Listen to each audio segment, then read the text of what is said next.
You think because you're not seen, you're not significant. Because your phone's not ringing, because your name ain't being called, because your gifts feel unused, that God must have walked away. But let me tell you something that hell doesn't want you to believe. You were never abandoned. You were hidden. And there's a massive difference. See, when God hides you, he's not ignoring you. He's investing in you. He's not punishing you. He's protecting what he planted in you. The problem is we confuse silence with absence. But God's not gone. He's just working behind the veil, doing holy things in private so the public version of you won't collapse under the pressure. Because let's be real, if some of us were exposed too early, we would have wrecked the very thing we prayed for. We would have mishandled the platform, idolized the applause, and cracked under the weight of influence we weren't ready to carry. So God said, not yet. Not because you're not called, not because you're not chosen, but because he's too good to let your gift go farther than your character can carry. So while you're crying over being overlooked, God is covering you.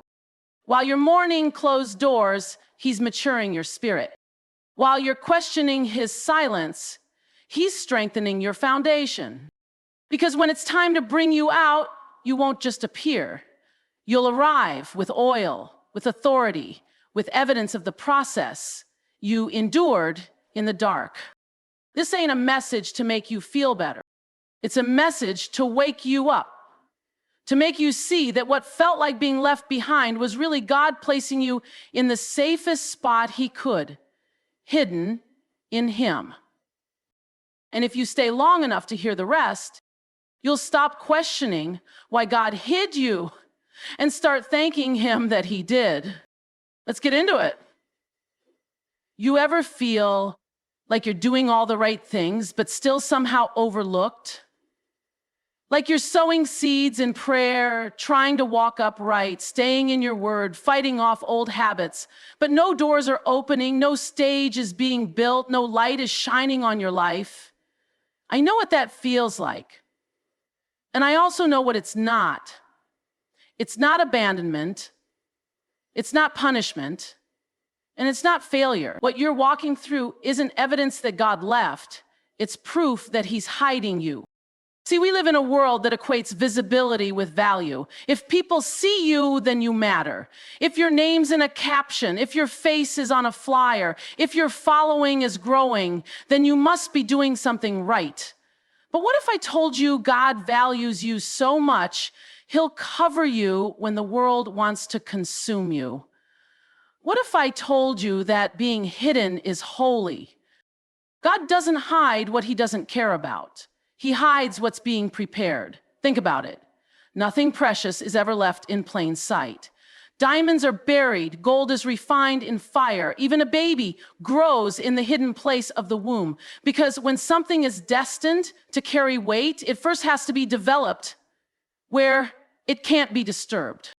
You've been looking at your isolation like it's some kind of delay. You've been asking God why they got the opportunity, why their name is trending, why their ministry is taking off, and yours is still in the prayer closet. But what you don't see is what God is keeping you from. Exposure too early is not a blessing, it's a burden. Some people got their name known before their roots were deep, and now they're famous and fragile. But God loves you too much to give you a platform that your character can't sustain. So instead, he hides you. Not to deprive you, but to preserve you. He's teaching you how to endure without applause, how to serve without recognition, how to worship when no one's watching. Because if you can be faithful in the hidden place, you'll have integrity in the public one. He's not just building your gift, he's anchoring your soul. Because when the spotlight does come, and trust me, it will, your light won't burn out because it wasn't lit by fame. It was lit by faith. You might feel forgotten, but you're actually being formed. The waiting season isn't wasted. It's where the real work is done. It's where the oil is pressed, where the voice is sharpened, where the backbone is built. You're not invisible to God. You're invisible to the crowd for a reason.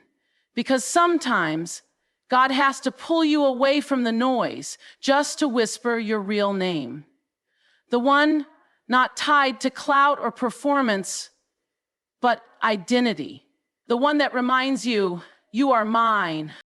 So no, he didn't forget about you. He's not punishing you. He's preparing you in silence for a moment that's going to require every ounce of the strength you're building in this unseen place. Don't despise the hidden season. Thank God for it. Because when he finally reveals what he's been shaping in you, no man, no devil, no system will be able to say they made you. God did, in the dark, quietly, carefully, intentionally. And when it's time, he'll bring you out shining. Some of the most painful seasons in your life won't be the ones where people hurt you. They'll be the ones where God pulls you away. When you used to be surrounded, but now you're alone. When the phone gets quiet, the invites stop coming, and even the people you thought were permanent seem to drift like smoke in the wind. It feels like rejection, but it's actually a revelation.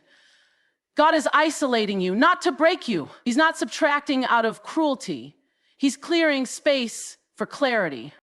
Because you can't hear the whispers of heaven when you're addicted to the noise of the crowd. And too many of us are asking God to elevate us while we're still tied to people who would sabotage the very thing we're praying for. So what does God do? He separates, not because he's mad, but because he's wise. He sees what we don't. He knows what your future requires. And sometimes that means he's got to take you through a season where it's just you and him, so you can unlearn who you were pretending to be and discover who he actually created you to be.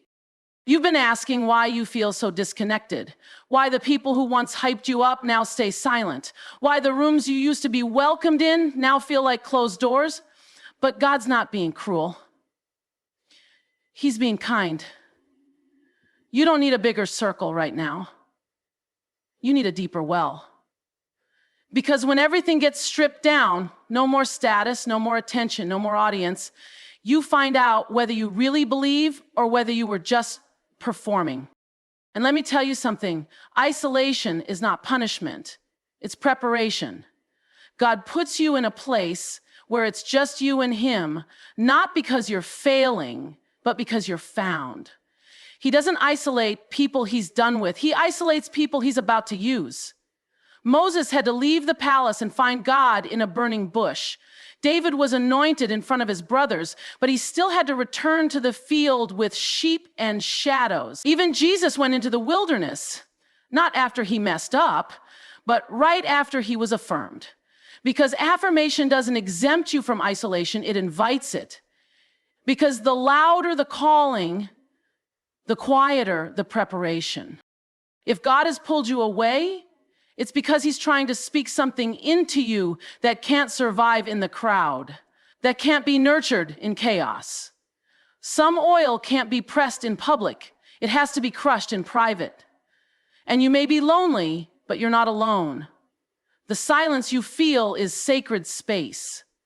Don't rush to escape it. Don't try to fill it with distractions, relationships, or noise. Sit in it. Let him speak. Let him confront.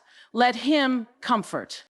Because one day, when you step into the very place you were crying for in private, you'll realize why he had to pull you back first. You'll see it clear. The wilderness wasn't a detour. It was divine direction. The people you lost weren't an accident. They were a mercy. And the isolation you hated, it was the womb where God grew the version of you that could actually carry the weight of your assignment. So no, you're not being punished. You're being positioned. Hidden, yes, but never alone. We live in a world where delay feels like denial, where if it doesn't happen fast, we assume it's not going to happen at all. But that's not how God works. He's not Amazon Prime. He's not in a rush to prove anything to us. Because when God delays a thing, he's not dismissing it. He's designing it. He's not denying you. He's developing you. And that waiting season you keep trying to pray your way out of, that might be the exact place where God is doing his deepest work in you. See, we've been conditioned to believe that if something takes time, it must not be God. But the truth is, some of the most powerful moves of God in Scripture happened after long pauses. Abraham had to wait decades for a promised son. Joseph had a dream in his teens, but he didn't step into it until he'd been betrayed, enslaved, and imprisoned. Even Jesus didn't begin his public ministry until he was 30. The Son of God himself waited. And you think your delay means something went wrong? No. Your delay means God is doing it right. Because when you ask God for destiny, he doesn't just give you a destination. He takes you on a journey. And every part of that journey, especially the slow parts, are part of the preparation. You're asking for next, but God is saying not yet. Not because you're not ready in your eyes, but because he sees what's ahead, and he's not going to let you walk into something that's bigger than your spiritual stamina. We want elevation without endurance. We want arrival without alignment. But God is too strategic for that. If you got the thing you're praying for right now, would your heart be able to handle it? Would your humility survive it? Would your dependence on him remain? Or would success become your new idol? That's why he waits, because while you're looking for results, he's looking for roots. He's not building you for the moment. He's building you for the long haul. And here's the thing, delay reveals what's real. It shows you whether your faith is just a feeling or whether it's firm. It shows you whether you're chasing God's heart or just his hand. Anybody can praise when the promise shows up, but can you still trust him when the door stays shut? Can you worship with tears in your eyes and uncertainty in your future? That's where real faith lives.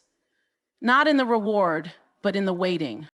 Some of you are standing in that tension right now. You're watching others walk into what you've been believing for.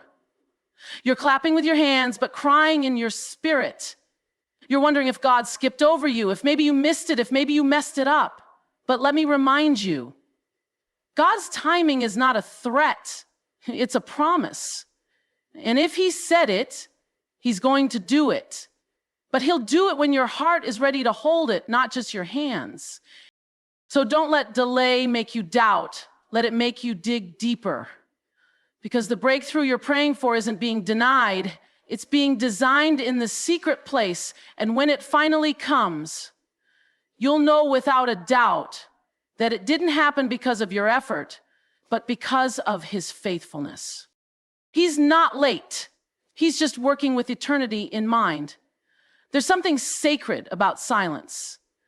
And I'm not talking about the quiet that comes when the music stops or when the crowd fades. I'm talking about that deep, unnerving silence, the kind that shows up when you've been praying and God doesn't seem to be responding. When the pages of your journal are full of questions, but heaven feels closed. When you're on your knees with expectation, but all you get is stillness. That kind of silence will mess with your faith if you don't understand that God's silence is never empty. It's strategic. It's layered. It's holy. You see, we often misread God's silence. We assume if he's not speaking, he must not be working. If he's not moving in the way we expected, he must have forgotten us. But God doesn't operate on our emotional clock. His silence isn't rejection, it's refinement. It's in the silence that he teaches us to see with our spirit instead of our senses.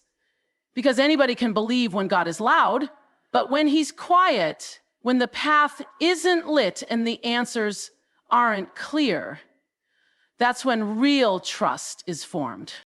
Think about it. Every strong believer you admire didn't get strong because God spoke to them every day.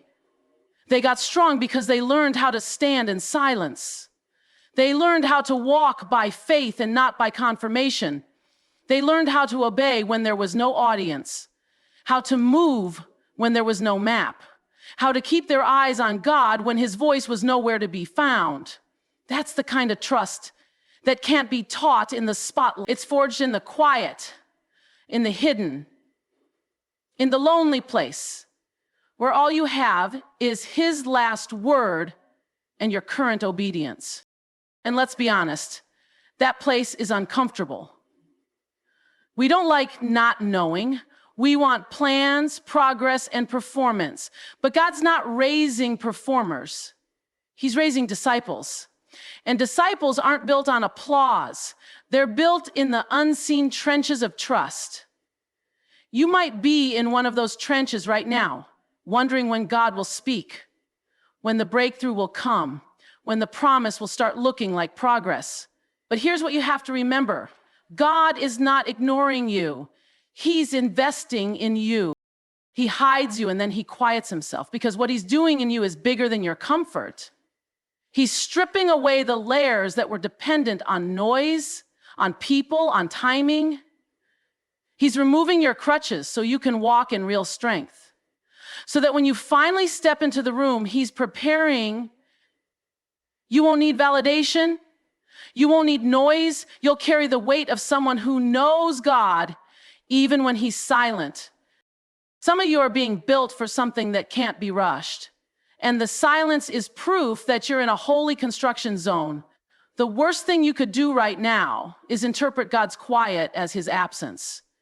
Because if you could see behind the curtain, you'd see angels being dispatched, doors being aligned, hearts being softened, and redirected, all for you.